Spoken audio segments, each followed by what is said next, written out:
Welcome to The Kingstonian, a podcast that profiles people who are passionate about what they do for a living, what organization they belong to, or the community they are a part of. Here is your host, Dave Cunningham.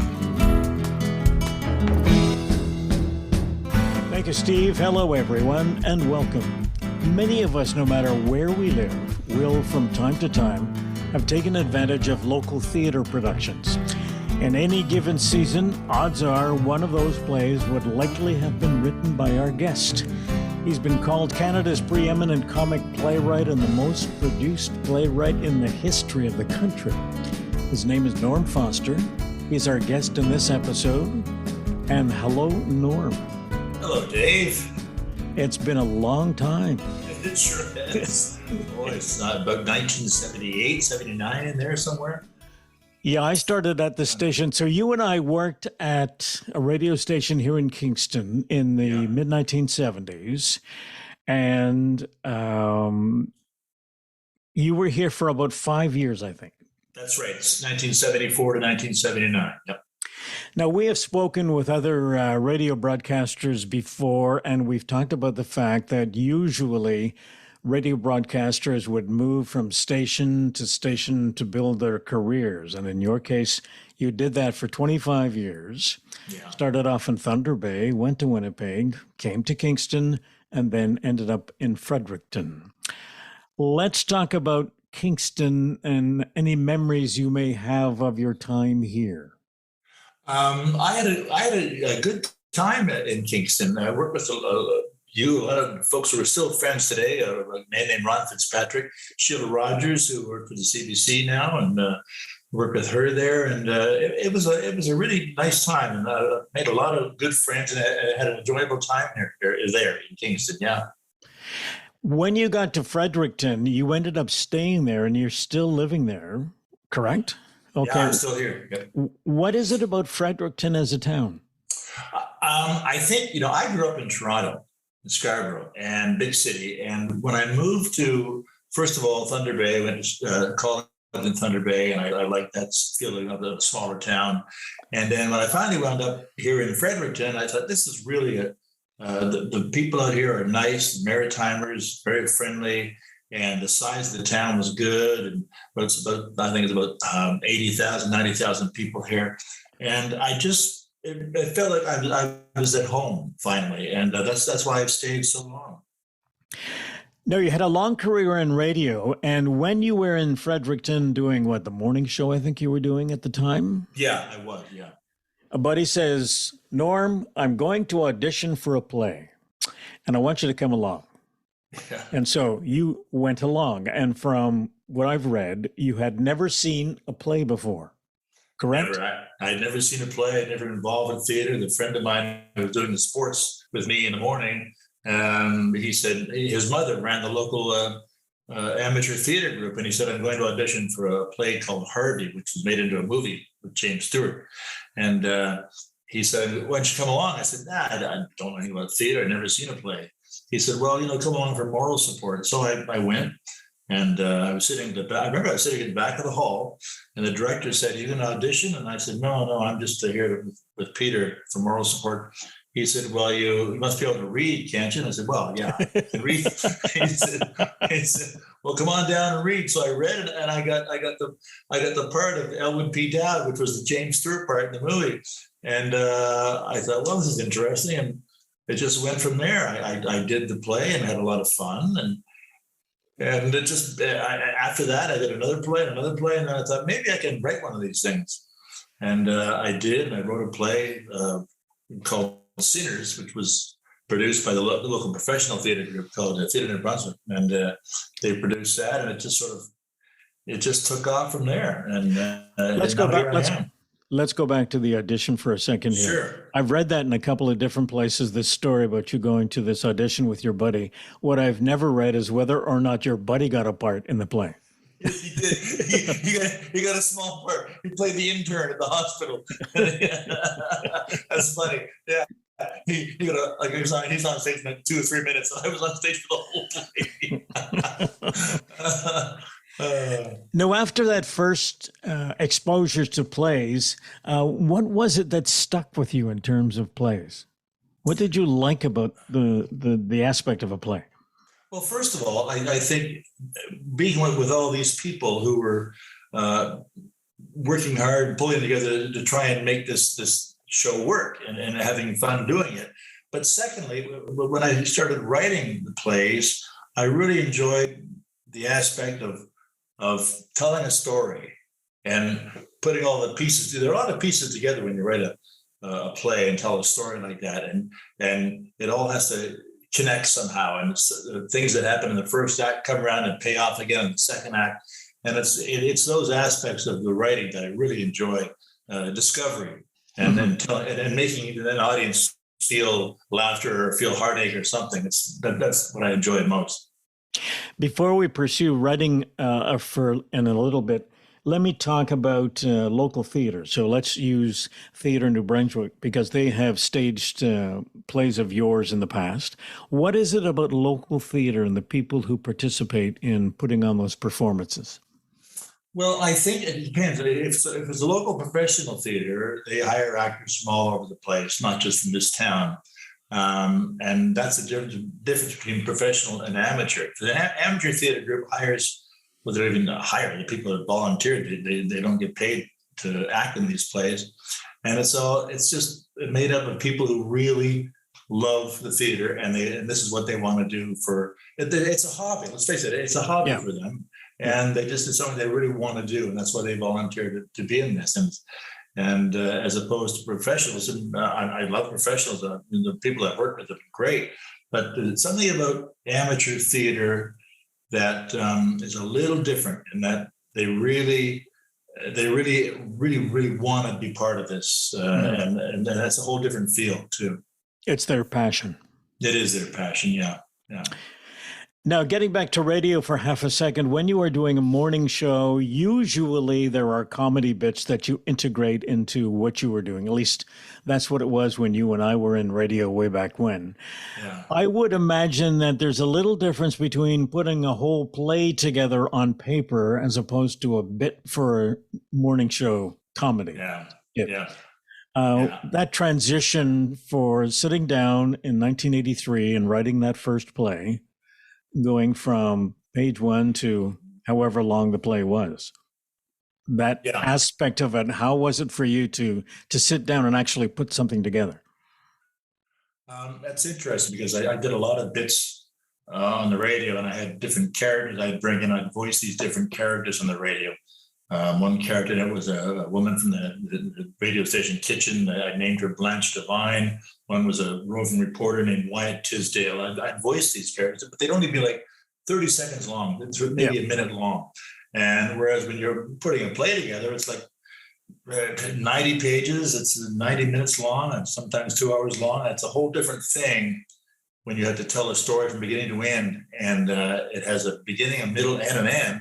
And you've got to fit everything into this story, and there's so many aspects of the story, the characters, how they develop. Like there's an arc through a play. The characters develop. They're not the same characters at the end of the play as they were in the beginning. They learn something, and so that's something else you have to consider. And sometimes when I write, like now when I write now, it comes naturally to me. But before, when I was my first 3 or 4 or 5 plays, I would have to map these plays out and write down what happens in every scene. And now when I write, I just have a beginning and an end, and I work towards the end. And I find it's a lot more fun for me that way. Because I don't know what's going to happen either sometimes. Sometimes the characters write themselves and they go off in different directions. And that's another fun part of writing. Now, how many plays have you written since 1983? I've written about, I think it's 73 or 74. 73. Yeah, it's a lot, yeah. No, I don't know about the output of Playwrights, but where does that stack up? Is that... that's near the top, I think. During the pandemic, I wrote 8 new plays, and they're only now starting to be produced. And I've had to parcel them out to different theaters and sort of spread so they don't all open at once, And so I got I think one opening. I'm going into Ontario in October. There's one opening in Orangeville in October, one opening in St. Catharines in March. So it's a pretty busy time, but it's fun. Now, how would you describe your plays for those who have not seen any of them? They're comedies. They're all comedies, but they all have a heart. Comedy with a heart, I guess, is the best way to describe it. I've been described that way by critics and stuff. That my plays are comedies that have heart, and you're laughing 1 minute and have a tear in your eye the next. And that's something I won't say I try to do that intentionally, but it's something when I'm telling a story, it can't be like laugh all the way through. That'd be a farce. I don't write any farces. But I try and blend comedy and heart and seriousness to tell a real story, with kind of like real life. What sort of themes do you have to the plays? Family is a big theme. Family, friends, friendship, getting through life, like one person on their own, trying to navigate life.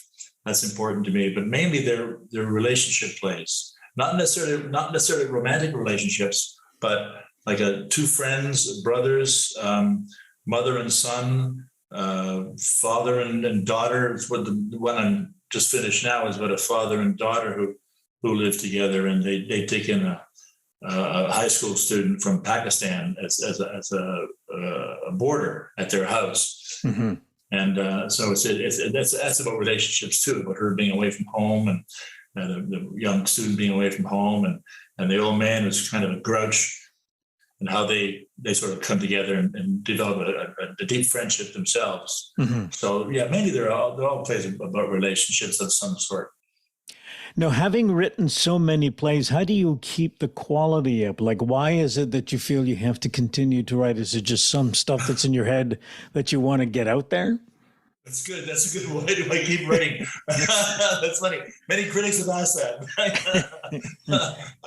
You know what? It's just something I get an idea, and I think, for instance, I watched a movie last night called The Last Shift, with an actor that I really love.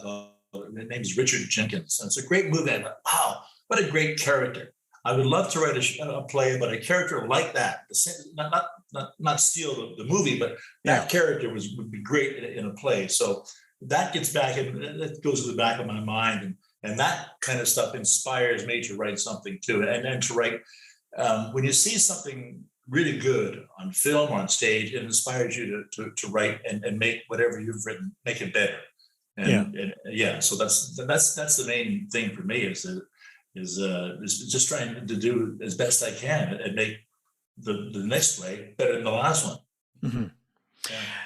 If you are writing plays about relationships, do you have to get out there into the world and be very social to meet new people, to discover new kinds of relationships to help you put together new plays? No, I'm lousy. I'm lousy at relationships. I'm a horrible relationship. I quite frankly, I usually, I'm more comfortable at home in this office where I am right now than I am out with friends or with people who I don't know. We have a festival of mine called the Foster Festival in St. Catharines, Ontario. It was started by a woman named Emily Oriole, and I go there for a couple of months a year, and I meet new people, and they're so nice, they're so friendly, but I'm always a little bit uncomfortable around people that I don't know. So I'm not really a social person, but I can put on a good social front, and I can fake it. But I'm much more comfortable in my own little habitat here. So you have a different personality when you're sitting at the typewriter in your office. Yeah, I'm much braver at the typewriter than I am in public. Yeah, for sure. Yeah. Now, when I was preparing for this conversation, I was reading through some stuff, and I'll just read a couple of things that I've seen. And one quote was that it's been said that on any given day of the year, there is a Norm Foster play either in rehearsal or in performance somewhere in the world. and you've been described as one of the funniest writers of intelligent comedy in Canadian theater today. Now, how do you feel when you see those kinds of recognitions that are thrown your way? I'm very flattered, especially when they say I'm one of the funniest writers of contemporary comedy. I think that's really flattering. And to hear that there's a play, I forget, came up with that statistic, but there's a play of mine in production or on in stage rehearsal. Yeah. in rehearsal. As I said, every day of every year of the year. I think I find that flattering too. I think it's very. I'm knocked out by it. I think it's great. So this is a whole new career for you after 25 years in radio. Yeah. It. Even when I was writing, after I had some success with a play called Sinners and the Millville Boys with my second play, it really took off for me.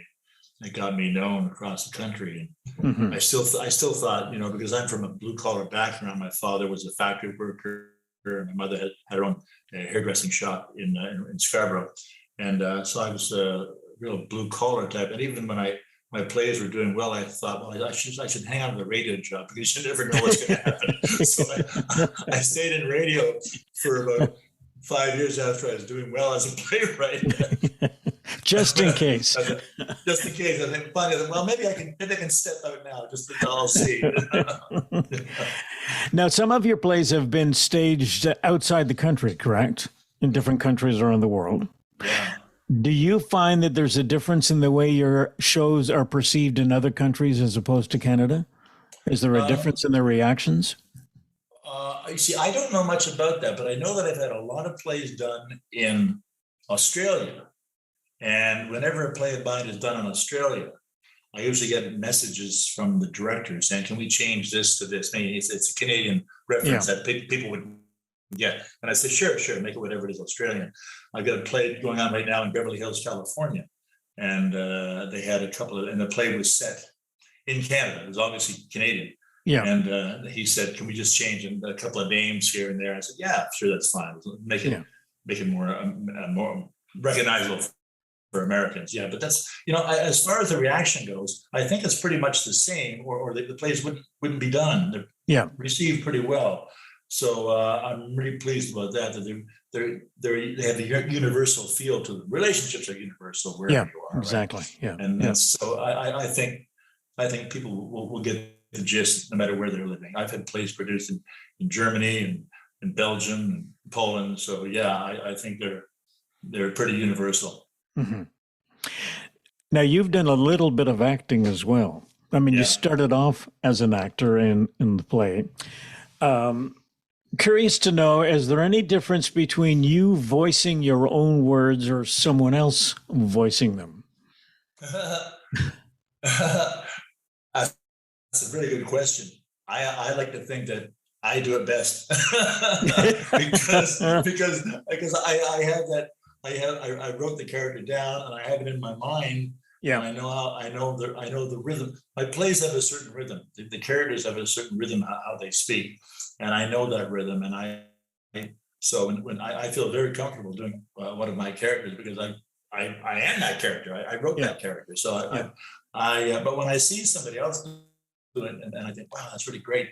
They're a really good actor or actress doing my play. I thought, wow, I didn't expect that. That was great. So I like to be surprised in a good way when I see one of my plays and how they interpret it, for sure.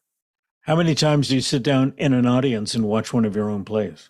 Not very often at all. Usually it's the first time the play is produced, I'll be on site for the first week of rehearsals, and then I'll go to the opening night, and I'll see it maybe once or twice after that in the same theater, just to make sure I might do some final tweaking before I make the final draft of the play. So I rarely go and see my plays if I haven't been a part of it, haven't been a part of the production, because I don't like to be surprised in a bad way. So I don't usually see the plays unless I've been part of the rehearsal process. I know a lot of some playwrights who travel all over to see their plays, but I couldn't do that. I would feel a little uncomfortable doing that. There are a lot of creators, whether it's musicians or artists or actors or whatever, who put something together and then they always feel that there's something different they could have changed or something that they want to go back and readdress and that sort of thing. Do you have that sort of feeling with your plays? All the time. With every play, there's always something you think, oh, I should have changed that. I could make that better. And that's why I wait until I see the play in front of an audience a couple of times before I do the final draft. And even then you think, oh, looking back on the play, you know, I might have written 4 or 5 or 6 years ago, I should have changed that reference. And so it's, I don't think that if you're a writer, there's never a time you think, yeah, that's complete. That's I can't make that any better. You never think that. No. Have you ever thought of writing a drama or something different other than the sort of plays you've been writing all along, like changing focus? Yeah, I have thought of doing that, and I know that I could, but it wouldn't be as much fun for me. But I'm sure that somewhere down the road, maybe pretty soon, I might tackle a straight drama, just to see how it feels to write one. But I know it wouldn't be as much fun for me. There's nothing like stumbling upon a line that you think is funny that surprises a line that surprises me when I'm writing it, and I laugh out loud when I write it. I love that feeling, being surprised by my own writing. How many times when you write a funny line that you think is funny but doesn't have the same impact as another line from the audience's perspective? You mean like the audience doesn't think it's funny?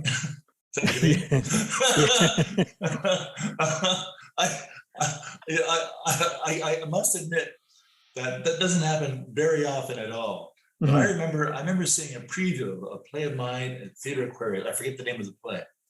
And a preview was like before the opening night. They got an audience in there. We've had a week or two of rehearsals, and this is the first audience that's going to see the play, and I'm excited. And I swear there wasn't a titter in the audience. I thought, what did I do wrong here? What happened? and then the next night, opening night, it changed. It was just that night. It was just the mood of the audience. They weren't in the mood to laugh. The next night it was great. And I thought, oh my heavens, thank heavens for that. I thought I did something wrong.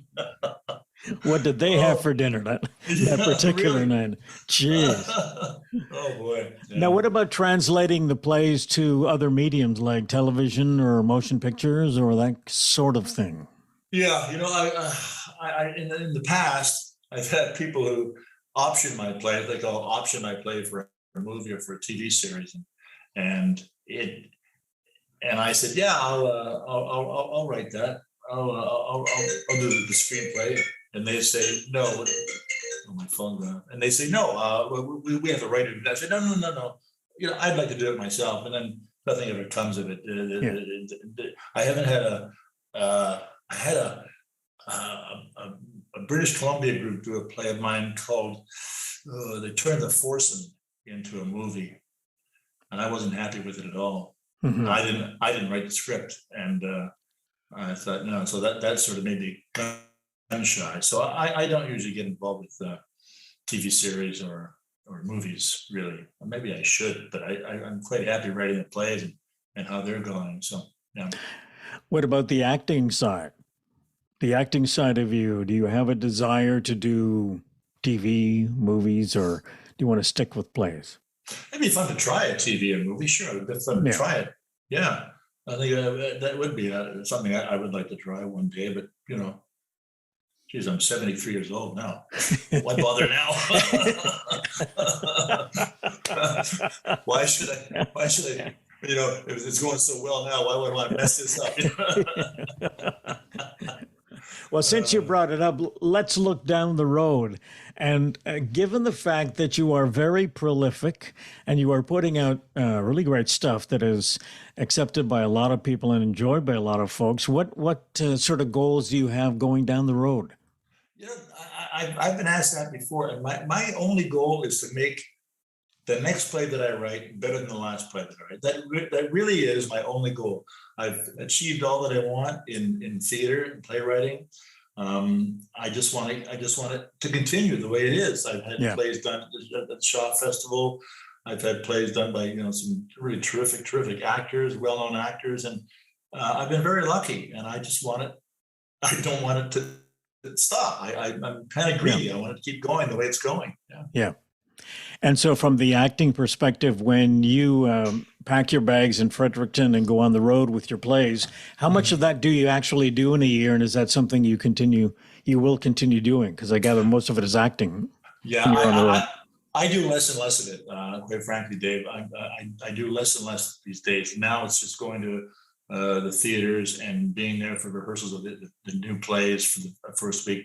I think the last time I actually acted in a play was maybe 2 years ago. Mm-hmm. And right before the pandemic hit.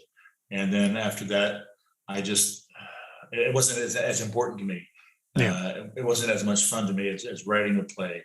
So I do less and less. If somebody asks me, I'll probably do it, but not a big part. I do a small part. Yeah, I'd be fine with that. But big parts, too much work. You mentioned the pandemic, and I'll just ask you about that. I think you mentioned earlier that you were fairly prolific during the pandemic, writing a lot of plays. What do you think the pandemic did to theater in general, aside from shutting a lot of them down? I think that's what it did. It shut a lot of it down, and the ones that survived and came back, they're the ones that are lucky. There are some theaters that didn't survive the pandemic because they lost audiences and then couldn't continue. But there are a lot of summer theaters, many of the ones that I work with, that really survived, like Port Stanley and Orangeville and places like that. Mm-hmm. They managed to Port Dover. They managed to survive, and they hung in there because they had good leadership and they were determined. And the festival of mine in St. Catharines, run by a woman named Emily Oriole. She's a strong person, and she knows it, and she kept it going, and we survived. But I think even now, when I go to the theater and there's a mask mandate, I don't think anybody does enjoy sitting in a theater and wearing a mask. But that's what you have to do sometimes. Some theaters have relaxed those rules, some have not. But even that, I talked to one theater. Artistic director of the theater in Southern Ontario. He said, I'm losing about 25 seats a night performance, and his theater only seated about 150 people. He said, I'm losing 25 a night because they don't want to come and they don't want to wear the masks, and I completely understood that. But that's a problem, and it's a problem for me too, because if you lose audience members, then you lose some of your royalties. So you just sort of have to work through it and hope it gets back to normal, if you can call that normal. Yeah. Well, listen, Norm, on behalf of theater goers everywhere, thank you for making our lives just a little bit brighter. Thank you. Looking forward to many more productions from you. And on a personal note, it's been great catching up, and all the best. And thanks for your time today. Thank you, Dave. Thank you very much. And my guest in this episode was Canadian playwright Norm Foster, and he spoke with me from his home in Fredericton, New Brunswick. This chat was recorded in mid-September 2022. To our listeners, hope you enjoyed the conversation. Talk soon. Theme music for the podcast is Stasis Oasis, written and performed by Kingston musician Tim Aylesworth. If you have any questions, comments, or suggestions about any of the episodes, please send a note to thekingstonianpodcast@gmail.com. For details on upcoming guests, follow us on Facebook. The Kingstonian Podcast is hosted by Dave Cunningham and produced in Kingston, Ontario, Canada.